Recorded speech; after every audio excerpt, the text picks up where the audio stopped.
Hello everyone. Hello friends, welcome to 2025। आज हम लोग क्या बात करने वाले हैं? सो हम कभी भी किसी से मिलते हैं तो सबसे पहला क्वेश्चन हमारा क्या होता है?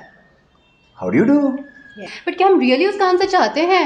वो एक रिटोरिकल क्वेश्चन होता है जो हम सिर्फ पूछ लेते हैं, लेकिन हमें उसके जवाब की कोई आशा नहीं होती है। हाँ, तो this is beauty about drinks.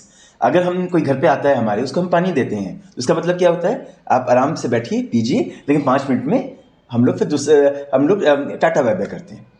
चाय ऑफर करते हैं तो हम लोग 15 मिनट रुकेंगे। लेकिन अगर हमने किसी को ड्रिंक्स ऑफर किया, तो ड्रिंक्स ऑफर करने का मतलब क्या हुआ कि भाई आप आराम से बैठिए, I have all the time in the world for you. और इसमें जो आपका जो क्वेश्चन था वो आता है, जब उस टाइम में हम लोग पूछते हैं हाउ डू यू डू, तो हमें ये नहीं होता है I am fine thank you. इसमें आप आराम से अपना टाइम लीजिए, आपके जिंदगी में जो भी चल रहा है अनवाइंड करिए, सोशल बॉन्डिंग करिए। दूसरा आदमी आपसे कनेक्ट होना चाहता है। राइट। आजकल जो हम लोग कहते हैं ना कि we are drowning in among the sea of strangers, कि आसपास सब एक्वेंटेंस वगैरह तो सबको ही हैं, सबको ही जान पहचान है। फेसबुक के फ्रेंड या फिर व्हाट्सएप में मैसेज देने वाले फ्रेंड्स, वो आपके एक्चुअल फ्रेंड्स नहीं हैं। फ्रेंड्स वो हैं जो आपका जानना चाहते हैं। तो this is what alcohol is all about. It is a social lubricant. तो हाँ, तो आज हम लोग बात करने वाले हैं कि 2025 आने वाला है और हम लोग की ड्रिंकिंग हैबिट्स कैसे चेंज हुई। हाँ, इन अ पास्ट फ्यू ईयर्स आप देखेंगे, स्पेशली कोरोना के बाद लोगों में जो है ड्रिंकिंग हैबिट्स काफ़ी बदली हैं। पहले जैसे लोग जाते थे पब्स में, बार्स में, या फिर बाहर छुप छुप के पीते थे, लेकिन इसके बाद ये हुआ कि लोगों ने होम ब्रू शुरू कर दिया एंड उन्होंने ये रियलाइज़ किया कि जब उन्हें छुपना नहीं पड़ता है तो वो ड्रंक भी नहीं होते हैं। बिल्कुल बिल्कुल सही बोला। और ये आजकल वो मिक्सोलॉजी का रिवाज आ गया है, नई नई ड्रिंक्स आ गई हैं। पहले लोगों को एक ही चीज़ थी कि भाई इससे कितनी जल्दी मैं हाई हो सकता हूँ।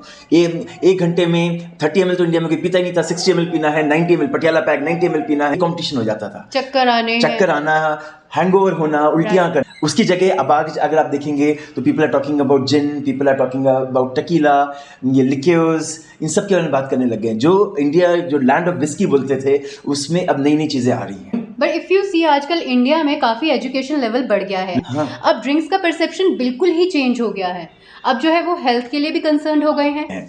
लोगों के पास 2 ऑप्शन होते हैं, ठीक है? या तो एक ऑप्शन है आर्टिफिशियल ड्रिंक्स, वोडका को जो है ऑरेंज जूस डाल दिया, उसको डाइल्यूट कर दिया एंड देन उसे बेच दिया, ठीक है? एंड यूजुअली जो ऑरेंज जूस मिक्स करते हैं, अगर आप घर पे करेंगे तो फ्रेश ऑरेंज जूस होगा, अदरवाइज बाहर से तो सिर्फ फ्लेवर्स एंड टेस्ट वगैरह ऐड किया जाता है। बट हम लोग का जो अरिष्ठम इनिशिएटिव है, इसमें हम लोगों ने कोशिश की है कि हम लोग फ्रेश फ्रूट से फ्रॉम द स्क्रैच वाइन बनाएं, जिससे कि आप लोगों को जो उस फ्रूट का, उस बेस का अर्क है, वो मिल सके। बिकॉज अल्कोहल बहुत ही स्ट्रॉन्ग सॉल्वेंट होता है, इसीलिए ज़रूरी होता है कि उसके इंग्रेडिएंट्स भी काफ़ी हेल्दी, नेचुरल हों।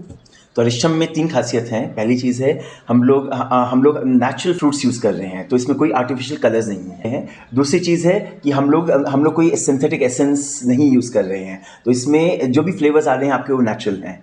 तीसरा, इसमें कोई स्पिरिट नहीं डाली गई है। स्पिरिट नहीं डालने का मतलब ये हो गया कि इसमें नेचुरल फर्मेंटेशन, जो वैदिक विधि है, उससे आपका अल्कोहल बन रहा है। कोई रम डाल के इसको फोर्टिफाई नहीं किया गया है, और उसी कारण से ये बहुत स्मूथ है।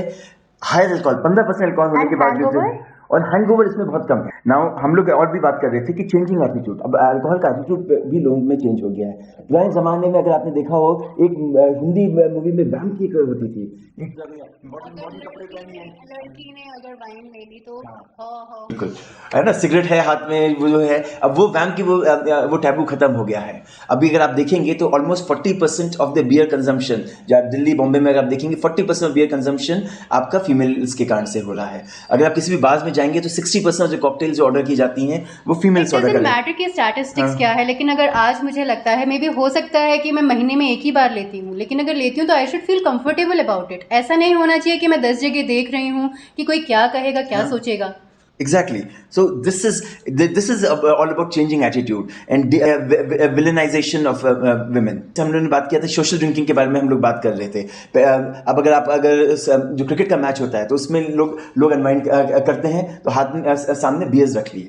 बियर इसलिए नहीं है कि भाई हमें नशा करना है, हमने बियर इसलिए रखी है कि भाई हम मैच देख रहे हैं, हम लोग कन्वर्सेशन कर रहे हैं, साथ में जैसे नींबू पानी होता है वैसे ये हो गया है। एंड हाथ में अगर एक ड्रिंक हो तो अच्छा लगता है, चाहे वो नींबू पानी ही क्यों ना हो। बिल्कुल। अच्छा, एक और चीज़ अभी आपने देखा होगा कि पहले ये हमारे अल्कोहल पीने का रीज़न क्या होता था कि स्ट्रेस होता था। ऑफिस में कोई इश्यूज़ हैं, घर के इश्यूज़ हैं, फाइनेंशियल स्ट्रेस है, या चीज़ें सब ठीक नहीं जा रही हैं, तो लोग नेगेटिव कनोटेशन के साथ लेते थे, लेकिन आजकल इसको थोड़ा सा पॉजिटिव कनोटेशन के साथ ले रहे हैं। अगर आप वैलेंटाइंस डे देखें, अभी कुछ महीने में आने वाला है वैलेंटाइंस डे, तो उसमें देखेंगे तो जितने भी हाई एंड रेस्टोरेंट में बुक करेंगे तो उसमें जो उनका डिनर का पैकेज होगा उसके अंदर एक वाइन की बॉटल इंक्लूडेड होगी। एंड दैट रिमाइंड्स मी कि मेरी एक फ्रेंड थी, वो क्रिश्चियन थी, एंड हम लोग उसके घर गए थे अराउंड 6 o'clock इवनिंग में, एंड उन्होंने हमको जो है वाइन ऑफ़र की। तो हम लोगों ने जो है पूछा आप क्या रोज़ लेते हैं, तो उन्होंने कहा कि हाँ हम लोग रोज़ लेते हैं, लेकिन कंट्रोल, अगर 30 ml तो 30 ml, हम लोग जो है हाई होने के लिए नहीं लेते, या फिर तो ये बस उससे एडिक्टेड हाँ, हैं इसीलिए नहीं लेते। जैसे हम लोगों को चाय की आदत होती है, चाय के टाइम बंधे होते हैं, वैसे ही कुछ लोगों के शाम का वो बंधा रहता है। उसमें अगर आप लो अल्कोहल, आप वाइन ले रहे हैं, बियर ले रहे हैं, तो आपका अल्कोहल कंटेंट भी कम रहा, लेकिन आपके जो जिह्वा को जो भी टेस्ट चाहिए वो भी आपको टेस्ट भी आ गया। नॉट जस्ट टेस्ट, अल्कोहल अगर लिमिटेड क्वांटिटीज में लिया जाए तो it can be medicinal as well. Exactly sir. Okay then, bye bye.